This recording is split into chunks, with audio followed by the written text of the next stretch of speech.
वित्तीय सेवा विभाग वित्त मंत्रालय भारत सरकार के अंतर्गत देश भर में 3 माही वित्तीय समावेशन संपत्ति अभियान चलाया जा रहा है।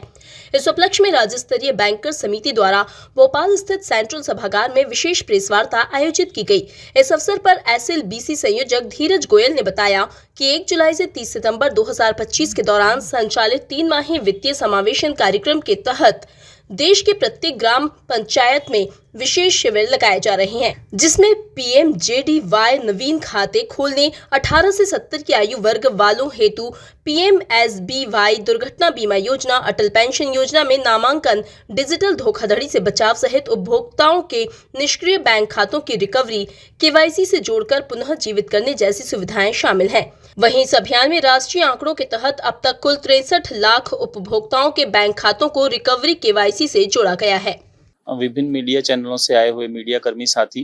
PIB के अधिकारीगण और हमारे बैंकर साथी, आज की मीडिया ब्रीफिंग में आप सभी का स्वागत है। वित्तीय सेवाएं विभाग, वित्त मंत्रालय, भारत सरकार के निर्देशानुसार दिनांक 1 जुलाई 2025 से 30 सितंबर 2025 तक देश के हर ग्राम पंचायत में 3 माह का वित्तीय समावेशन संतृप्ति अभियान चलाया जा रहा है। इस अभियान के तहत बैंकों द्वारा विभिन्न प्रकार के कैंप आयोजन किए जा रहे हैं, जिन कैंपों में मुख्यतः जिन नागरिकों का अभी तक किसी भी बैंक में खाता नहीं है और वो अभी तक फॉर्मल बैंकिंग चैनल से जुड़े नहीं हैं, उनके लिए PMJDY अकाउंट खोलना, जिसके अंदर जो है वो 0 बैलेंस से अकाउंट खुल जाता है और एक्सीडेंटल इंश्योरेंस कवर भी 2 लाख रुपए का रहता है। इसके साथ PMJJBY प्रधानमंत्री जीवन बीमा योजना और प्रधानमंत्री जीवन सुरक्षा योजना, इनके लिए भी सभी नागरिकों को इनरोल करना। PM जीवन सुरक्षा बीमा योजना में 2 लाख का इंश्योरेंस डेथ के ऊपर मिलता है और 18 साल से और 50 साल के उम्र के जो भी नागरिक हैं वो इसके लिए पात्र हैं और इसके लिए प्रीमियम राशि जो है वो 436 रुपए रहती है। और PMSBY में एक्सीडेंटल और विकलांगता 2 लाख रुपए तक का कवर रहता है और 18 साल से 70 वर्ष के नागरिक जो हैं वो इसमें पात्र रहते हैं और प्रीमियम जो है इसका 20 रुपए रहता है। सिमिलरली अटल पेंशन योजना, जिसमें पात्रता जो है नागरिक 18 साल से 40 साल तक के नागरिक जो है वो उसके पात्र रहते हैं और मिनिमम गारंटीड पेंशन 1000 रुपए से लेके 50,000 रुपए तक रहती है और जो भी इसको जिस भी एज में ज्वाइन करता है उसको 60 साल तक उसका मंथली बेसिस पे या हाफ ईयरली या क्वार्टरली बेसिस पे उसको प्रीमियम पे करना पड़ता है। देन बहुत से जो है RBI अपने कस्टमर्स को 3 प्रोफाइलिंग करता है अपने कस्टमर्स की, जिसके अंदर उनकी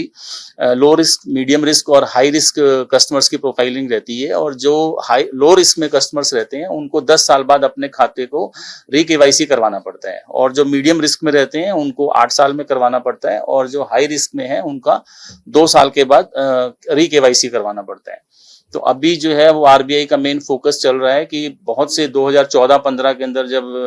PMJDY के अकाउंट खुले थे तो उनको तकरीबन 10 वर्ष हो गए हैं अभी और उनकी KYC के लिए वो सब ड्यू हो गए हैं। तो ये मुख्यतः अभियान जो चला रहे हैं 3 महीने में, इसमें KYC का जो है रिजर्व बैंक ऑफ इंडिया और DFS के लिए काफी जोर है। देन डिजिटल धोखाधड़ी से बचाव और उसके लिए भी जो नागरिकों को बताना और उसके लिए क्या क्या वो बचाव कर सकते हैं उसके लिए भी उनको जागरूक करने के लिए अभियान चल रहे हैं। 2 साल तक अगर हम अपने अकाउंट में कोई ट्रांजेक्शन नहीं करते तो वो अकाउंट इनऑपरेटिव हो जाता है और 10 साल के बाद वो पैसा जो है वो RBI के डेफ फंड में ट्रांसफर हो जाता है। उसके लिए नागरिकों को जागरूक करने का भी अभियान चल रहा है कि जिनके फंड अगर वहां ट्रांसफर हो गए हैं तो वो अपने डॉक्यूमेंट्स बैंक के अंदर दे के अपने रिजर्व बैंक से पैसे वापस मंगवा सकते हैं।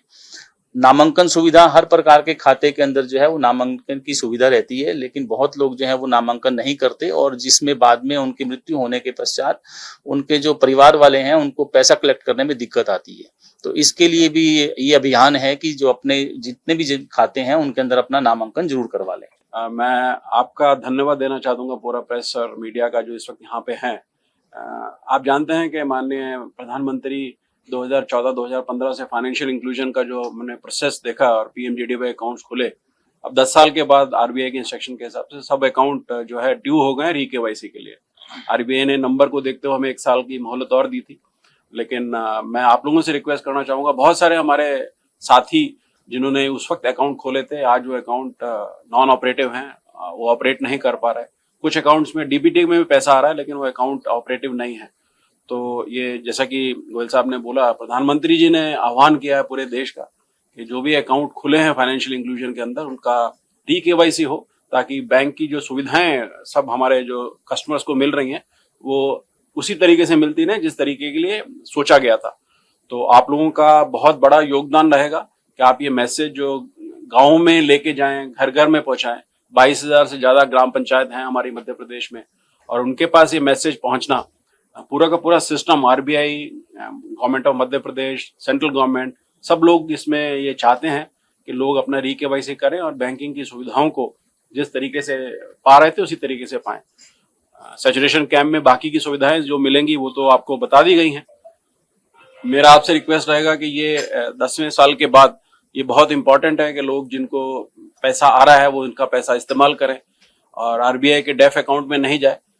सरकार चाहती है कि लोगों को सुविधाएं सब मिलती रहे, तो आपका बहुत योगदान रहेगा इस मैसेज को घर घर में, गांव गांव तक पहुंचाने के लिए। यही मेरी तरफ से एक रिक्वेस्ट रहेगी पूरे के पूरे मध्य प्रदेश के नागरिकों के लिए।